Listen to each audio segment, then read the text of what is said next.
The wedding march was swelling to a crescendo as I slid the diamond ring onto Victoria's finger.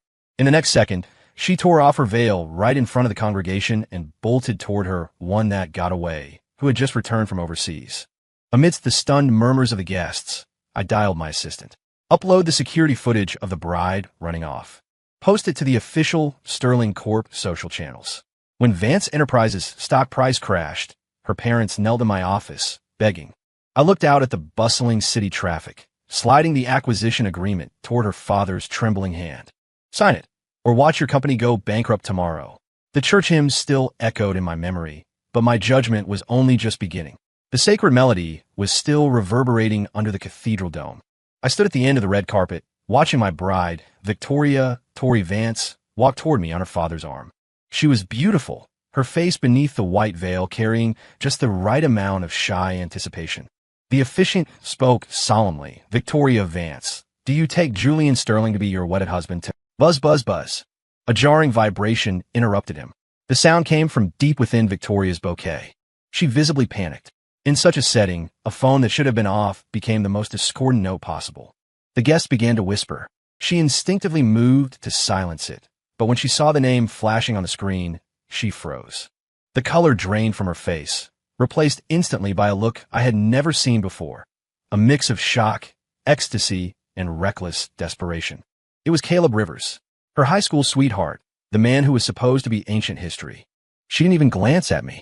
As if pulled by an invisible wire, she spun around, turning her back on the altar, on me, and answered the phone. Caleb, is it really you? You're back. At JFK.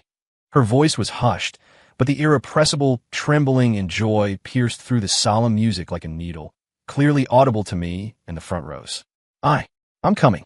Wait for me. No explanation, no hesitation. She hung up, shoved the expensive bouquet into her stunned mother's arms, and then, under the incredulous gaze of myself and the entire assembly, she gathered up the heavy hem of her wedding dress. Like a bird breaking free from a cage, she stumbled and sprinted out the side door of the cathedral. She ran. At my wedding, for a phone call from another man, she left me in a room full of elites behind. Time seemed to solidify. I could feel countless eyes focused on my back. Pity, sympathy, shock, and the mocking amusement of those watching a train wreck. My parents were livid. Victoria's parents were ghost white, trying to explain but unable to make a sound. The entire cathedral plummeted from peak romance to absolute absurdity and silence. Watching the scene unfold, my gaze turned icy. I turned to face the dumbfounded officiant and the guests. Keeping my voice as steady as possible, I spoke into the microphone. Ladies and gentlemen, it seems today's ceremony must be paused. I apologize for the spectacle. Please, help yourselves to the reception if you wish. Without waiting for a reaction, I walked down from the altar through the silence and pitying stares and exited the church. In the car, I immediately called my executive assistant, Marcus. Issue a public statement in my name immediately. Drafted as follows. Today's wedding between Julian Sterling and Ms. Victoria Vance was interrupted due to a sudden personal emergency on Ms. Vance's part. Mr. Sterling respects all of Ms. Vance's choices and thanks friends and family for attending. This is a private matter, and we ask the public not to speculate to avoid secondary harm to both families. This statement seemed magnanimous and dignified, taking the high road, but it was a trap. Phrases like sudden personal emergency and respects all choices, combined with the fact that Victoria ran away, were enough for the media and the public to script a drama about a runaway bride chasing true love. It positioned me as the victim, garnering maximum sympathy, while placing the Vance family and Victoria directly on the moral roasting spit. Understood, Mr. Sterling. Do it. The effect was immediate. By that evening, hashtags like hashtag Sterling Air Jilted and hashtag Victoria Vance Runaway were trending nationally. Public opinion was overwhelmingly on my side, condemning Victoria for her lack of decency and the Vance family for their poor upbringing. Consequently, the corporate image and credit of Vance Enterprises took a massive hit. But this was merely the appetizer. I instructed all Sterling Corp subsidiaries to immediately reassess cooperative projects with Vance Enterprises, citing major reputational risk, pausing payments, and terminating negotiations. Simultaneously, in the secondary market, mysterious funds began quietly shorting Vance stock. A two-pronged attack. Vance Enterprises was already on shaky ground, relying entirely on the marriage with the Sterling family as a lifeline. Now, with the alliance dead and credibility shattered, coupled with my precision sniper attacks and panic selling in the market, their stock price collapsed like an avalanche. Partners terminated contracts. Bank loan officers blew up her father's phone. Within 3 days, the once glamorous Vance Enterprises was on the brink of bankruptcy. On the night of the 4th day, Victoria's parents, Chairman Richard Vance and his wife, Eleanor, appeared at the gates of the Sterling estate. Gone was their usual reserved arrogance. They looked haggard, eyes sunken like beaten dogs. I sat in the study, refusing to let them into the living room. Julian, no, Mr. Sterling. Richard's voice was hoarse, laced with pleading. We failed to raise our daughter right. Tora, she lost her mind. We apologize on her behalf. Please, have mercy. Give the Vance family a way out. Eleanor wiped tears from her face, babbling, yes, Julian, for the sake of the old friendship between our families. Friendship? I looked up at them. Mr. and Mrs. Vance, when Victoria trampled the Sterling family's face into the dirt in front of the entire city's elite, did you think about friendship?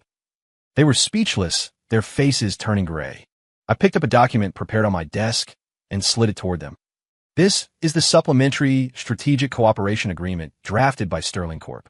Sign it, and I will temporarily halt the special attention on your company. Furthermore, I can inject liquidity to help you survive this immediate crisis. Richard's trembling hand picked up the agreement. He flipped through a few pages, and his expression darkened. The conditions listed were draconian. It essentially required Vance Enterprises to unconditionally surrender control of its most profitable core business sectors and mortgage multiple prime real estate assets. This wasn't cooperation. This was robbery, a naked demand for reparations. Mr. Sterling, these terms. His lips quivered, barely able to hold the papers that felt heavier than lead. Sign or don't. I leaned back, my tone indifferent. The life or death of your company depends on your thought process right now. I'm not negotiating with you. Dead silence filled the study, broken only by Eleanor's suppressed sobbing. After a long while, Richard looked as if his spine had been removed.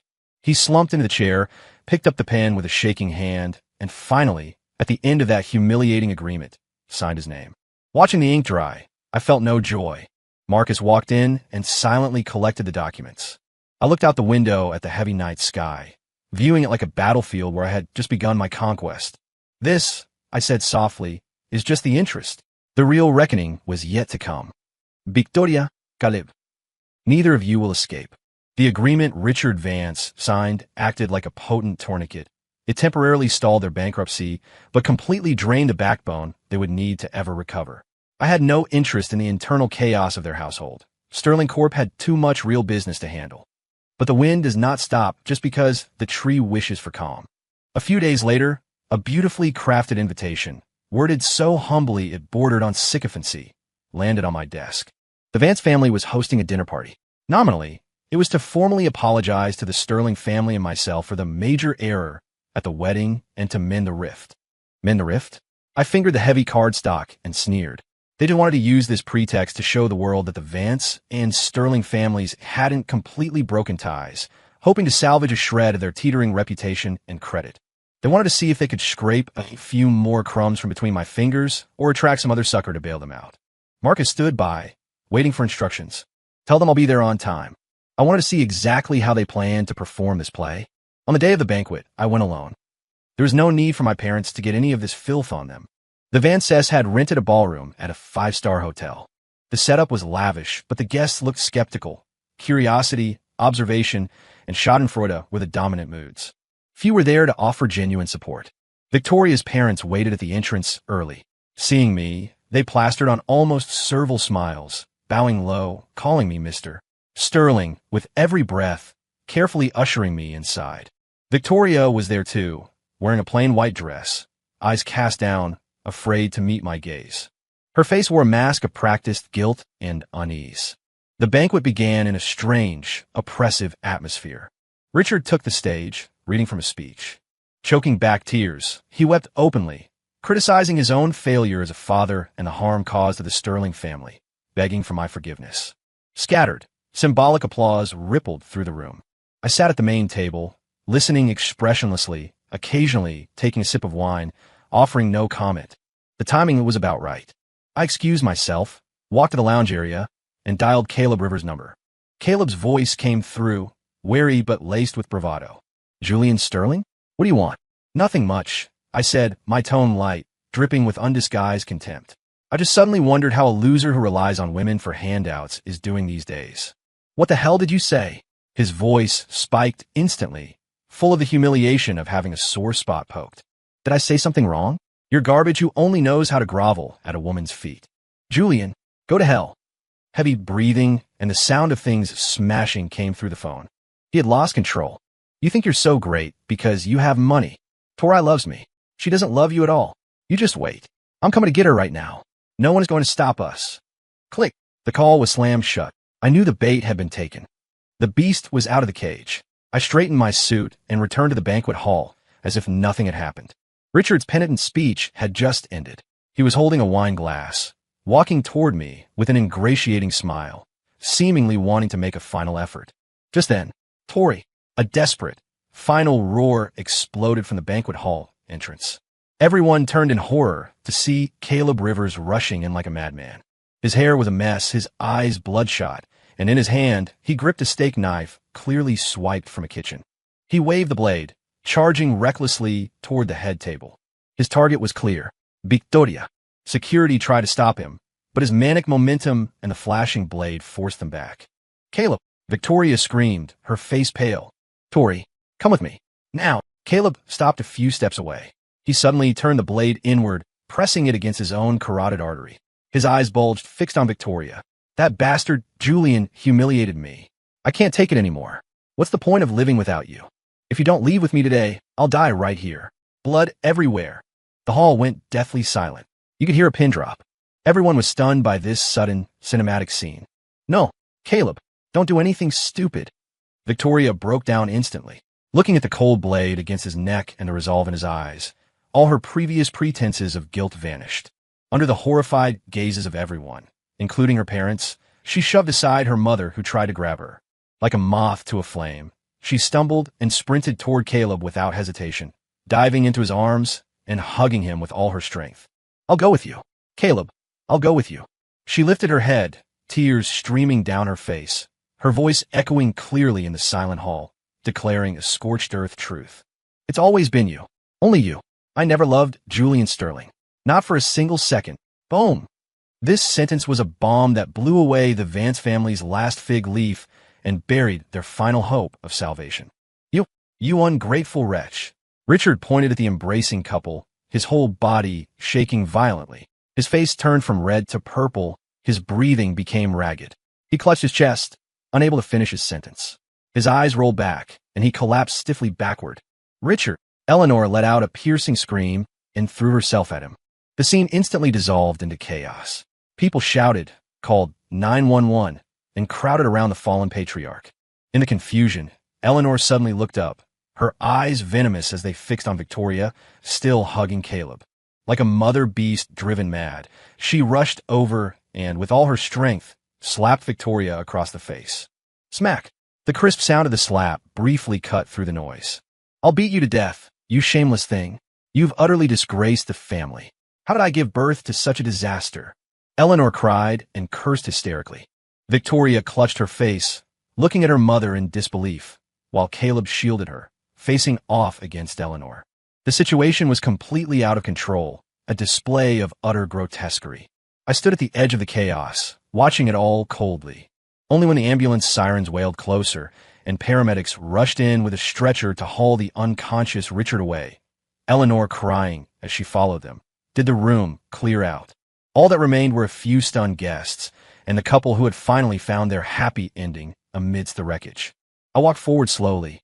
My gaze swept over Victoria, pale and shivering in Caleb's arms, and Caleb, who looked alert and hostile. My face appropriately displayed exhaustion and deep hurt. Mrs. Vance, I said toward the direction Eleanor had left. My voice wasn't loud, but it was clear enough for the remaining people to hear, carrying the gravity of someone repeatedly trampled upon. It seems the Vance family's sincerity ends here. I paused, and under the suddenly tense gazes of Victoria and Caleb, I continued. This farce has caused immeasurable damage to my reputation and to Sterling Corp. The foundation for that previous agreement no longer exists. I looked at their instantly despairing eyes, delivering the final verdict. I will have my assistant bring a new compensation plan to the hospital for Mrs. Vance. With that, I ignored them, turned around, and amidst the wreckage and complex stares, walked away calmly. Behind me, I heard Victoria's broken sobbing and Caleb's impotent roaring. New leverage secured. It was time to squeeze the last drop of value out of the Vance family. Negotiating the new terms with the Vance family went even smoother than I expected. Facing a husband lying in the ICU with an uncertain prognosis and a daughter who had completely burned bridges to run off with a wild man, Eleanor Vance's spirit had utterly collapsed. The new compensation plan Marcus brought was designed to suck the last marrow from the Vance bones, yet she merely looked at it numbly and signed her name at the bottom. To her, perhaps saving Richard's life and keeping their crumbling home from immediate foreclosure was worth any price. I got what I wanted.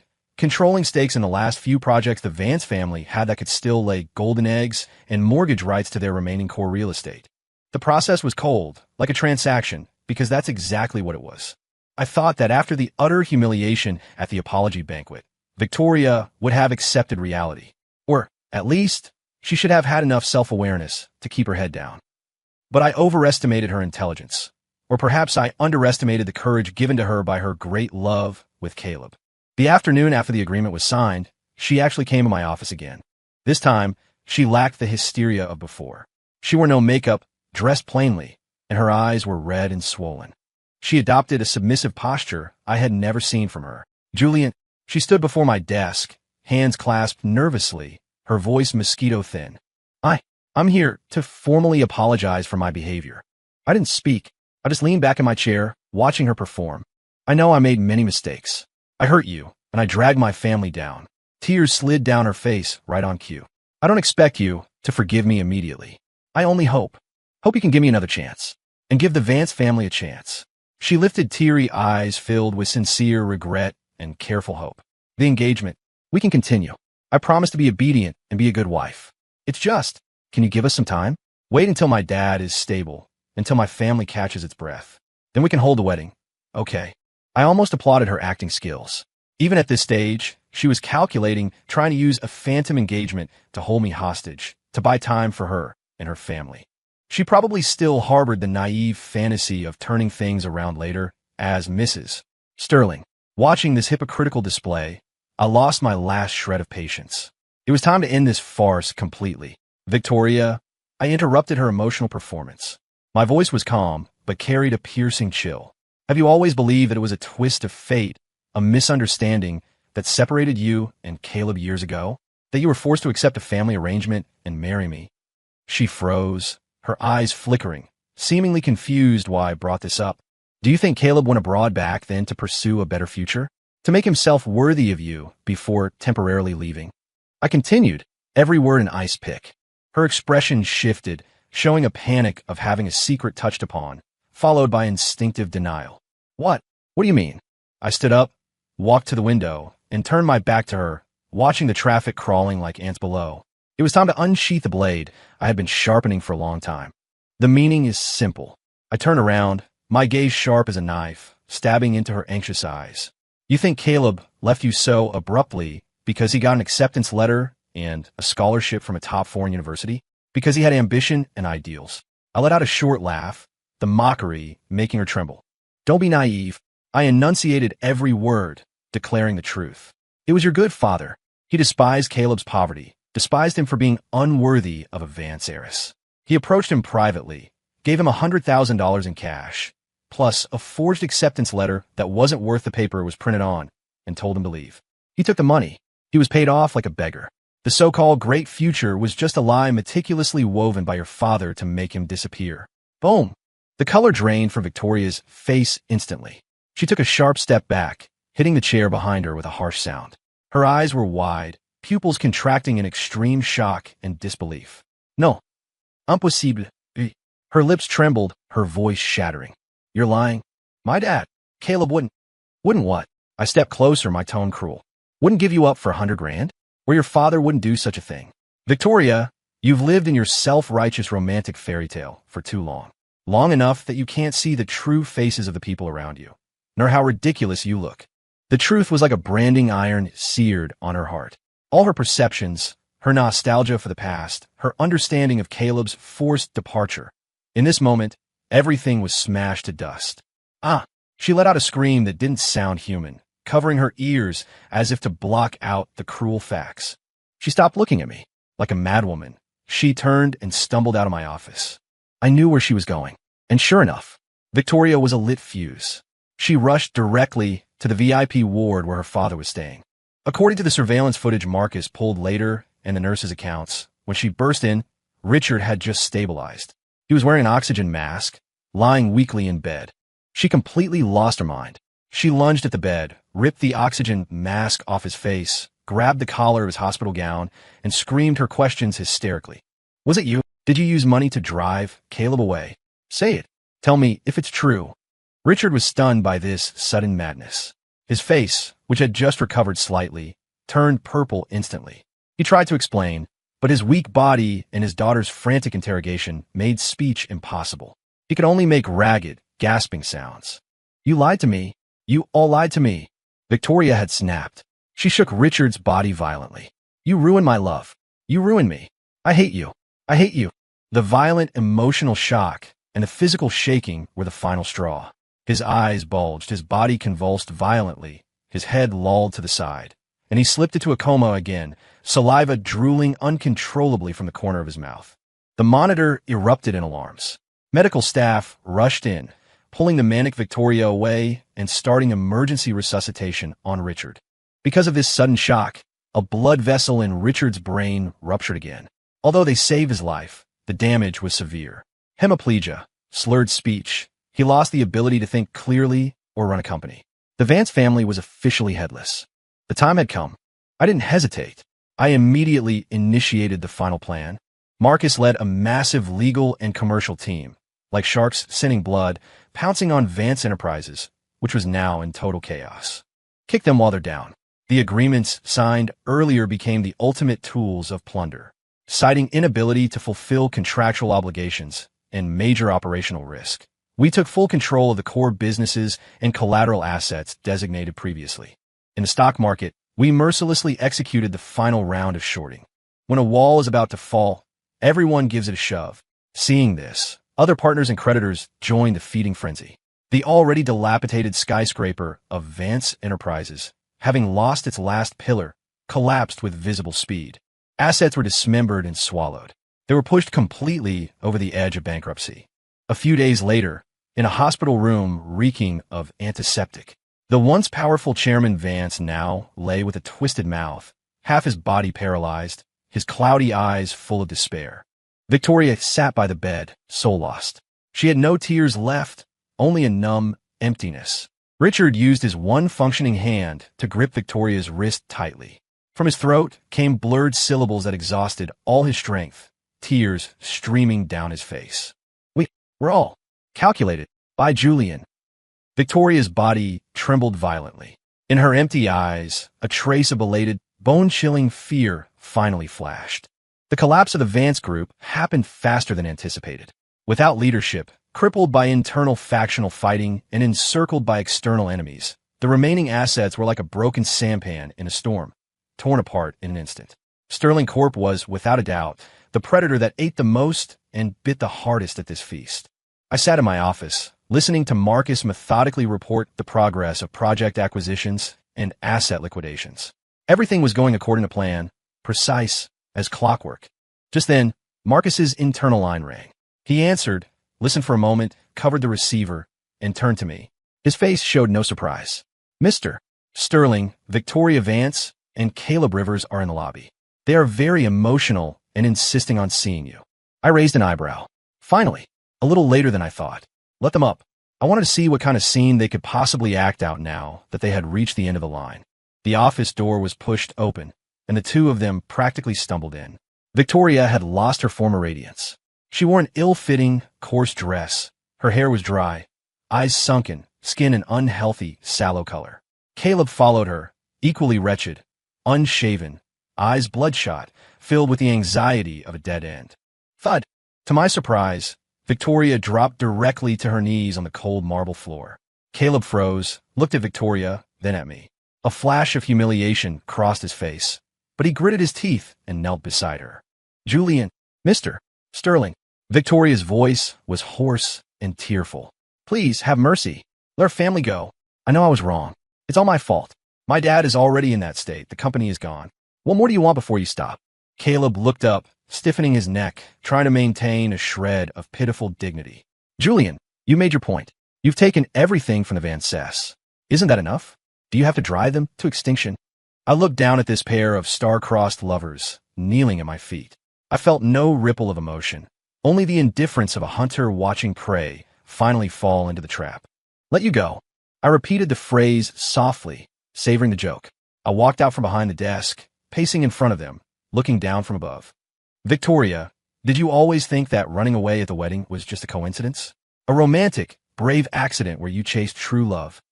My voice was calm, but like a cold scalpel, it began to peel away the truth. Victoria looked up, teary eyes filled with confusion. Did you know? A few nights before the wedding, I heard you calling Caleb's name in your sleep. Not only that, I found a photo of him you kept hidden in your purse. I leaned in slightly, locking eyes with her shrinking pupils. Her face went sheet white, lips trembling uncontrollably. I, Julian Sterling, am not generous enough to tolerate a wife who holds another man in her heart day and night. My voice remained steady, but every word carried crushing weight. So I found him. My gaze shifted to Caleb. Panic flashed across his face. I found this man, your white moonlight, whom your father paid off with $100,000 and a fake diploma. My contempt was undisguised. I investigated the truth of his departure and found out exactly what kind of life he was living abroad these past few years, buried in gambling, debt, destitute, living like a rat in a sewer. So I pulled some strings. I settled some of his immediate trouble and found a way to bring him back to the States. I watched the despair and horror grow in Victoria's eyes as I delivered the final, cruelest truth. I sent him back to you. I knew that as soon as he appeared, a fool like you, blinded by so-called love, would throw yourself at him regardless of the consequences. The escape at the wedding, the elopement declaration at the banquet. It was all within my calculations. I needed a reasonable excuse, one no one could fault, to swallow the Vance family whole. I spread my hands, my tone mocking, and you, perfectly, handed that excuse to me on a silver platter. Boom! The truth exploded in their minds like thunder. They had thought themselves fighters against fate, brave warriors for love.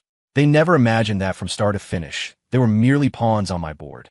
Every struggle, every moment of uncontrollable passion was part of my design to push them and their family into the abyss. Julian, you're not human. You're a monster. Victoria broke first. She screamed shrilly, leaping from the floor like a banshee, claws out, lunging at me.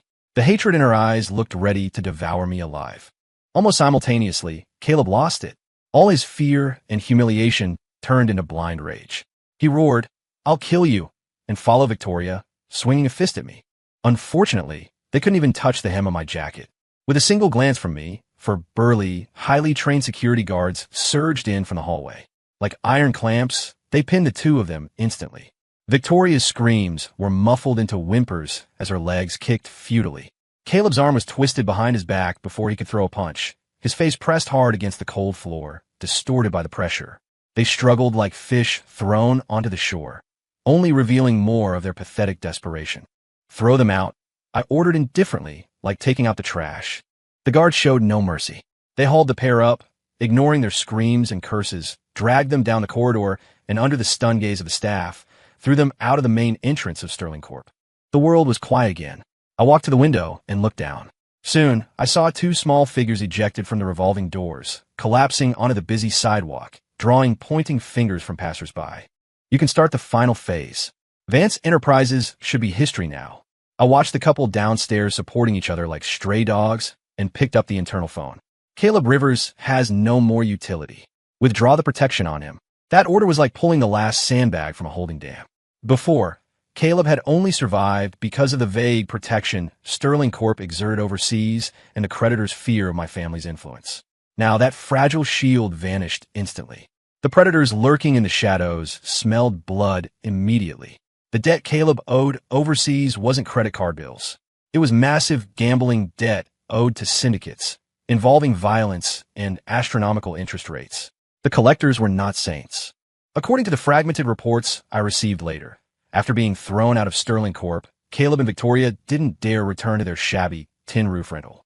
They moved like frightened mice, constantly changing hiding spots in the city's grimiest corners, surviving on the meager cash from pawning Victoria's last piece of jewelry. But that money wasn't even enough to cover the interest. It didn't take the creditors long to find them. On a damp evening, several men with tattoos and grim faces cornered them in a cheap motel room. No warnings, no negotiations. Caleb was greeted with a brutal beating. Fists and boots rained down on him.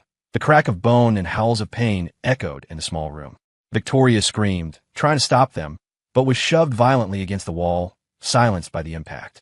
The men took everything of value, including an old watch Victoria wore. The leader, a man with a scar, ground his heel into Caleb's bruised face and gave a deadline. 3 days. Principal plus interest. Not a penny less. Or the next time, they wouldn't just be using fists. Fear, like a cold vine, strangled Caleb's heart. He knew these people didn't make idle threats.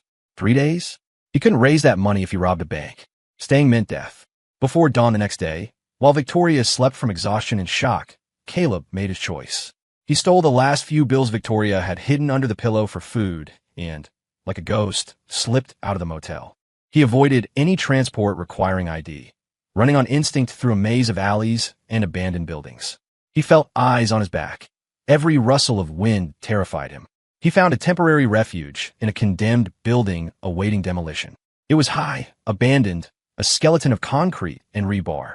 He curled up in a windowless corner on the top floor, barely breathing. Perhaps it was the exhaustion or the paranoia induced by terror. In the darkness, he thought he heard footsteps and muffled voices from below. Are they upstairs?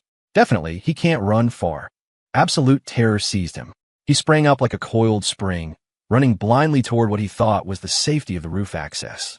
In the dark, he couldn't see his footing. At a turn in the stairwell, where the railing had long since rusted away, his foot met empty air. With a short, sharp gasp, followed by the sound of tumbling debris, he plummeted 6 stories. Thud! The heavy, wet sound of impact was jarring in the silent ruins. Minutes later, men in black suits found him. Caleb lay twisted on the cold concrete, a pool of dark red spreading beneath him. His eyes were wide open in terror, but the breath had left him. When the news came back, I was signing the final paperwork for an acquisition. Marcus reported Caleb's death calmly, as if discussing the weather. I didn't stop writing. I just gave a faint Caleb's end was written the moment he took the money to leave Victoria, the moment he agreed to be my pawn.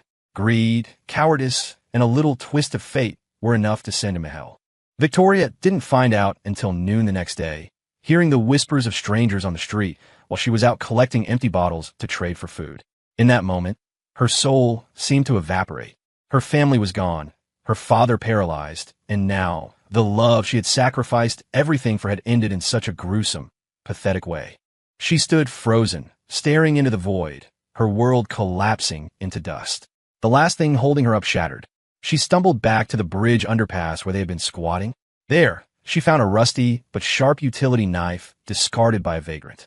Gripping it, eyes fixed in a 1,000-yard stare, mumbling Caleb's name and incoherent curses, she snapped.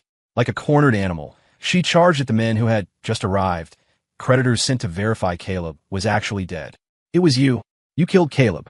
I'll kill you, she shrieked, swinging the rusty blade wildly.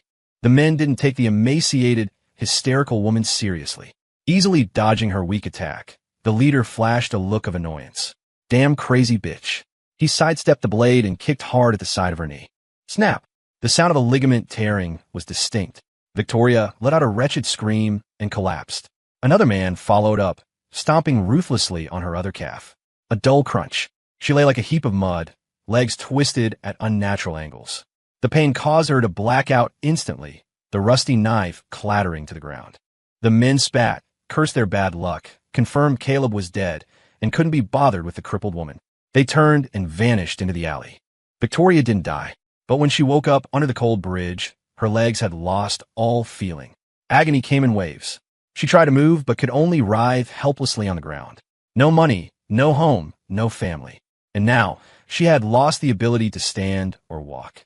The once proud heiress of Vance Enterprises now dragged her broken legs through the dirt, relying on crawling to search trash heaps for scraps of food, enduring the mixed gazes of pity and disgust for passersby. Her mind drifted in and out of reality. Sometimes she would giggle at the air, other times she would burst into tears, muttering names over and over, Caleb, Daddy, Julian, and a belated, I was wrong, that no one would ever hear. A few days later, on the top floor of the Sterling Corp Tower, Marcus stood behind me, speaking respectfully. Caleb Rivers' death is confirmed. The body has been handled by the authorities. Victoria Vance is permanently disabled and mentally unstable. She's currently on the streets, surviving by begging and scavenging. Her condition is critical. Life expectancy is minimal. The bankruptcy and liquidation of Vance Enterprises are complete. All valuable assets have been merged into Sterling Corp. Richard Vance remains hospitalized, cared for by a mentally broken Eleanor Vance. They are selling their last personal items to pay medical bills. They pose no threat.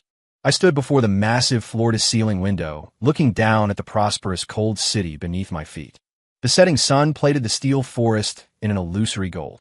All the noise, the betrayal, the obstacles, they had been thoroughly purged. Victoria, Caleb, the Vance family, they used their greed, stupidity, and treachery to pave their own road to destruction. I simply gave them a gentle push, and then calmly harvested the spoils. I nodded slightly. Marcus retreated quietly. I was left alone in the office. In the extreme silence, there was the sensation of absolute power and control. My gaze moved past the city skyline, toward a more distant, broader horizon. The game here was over.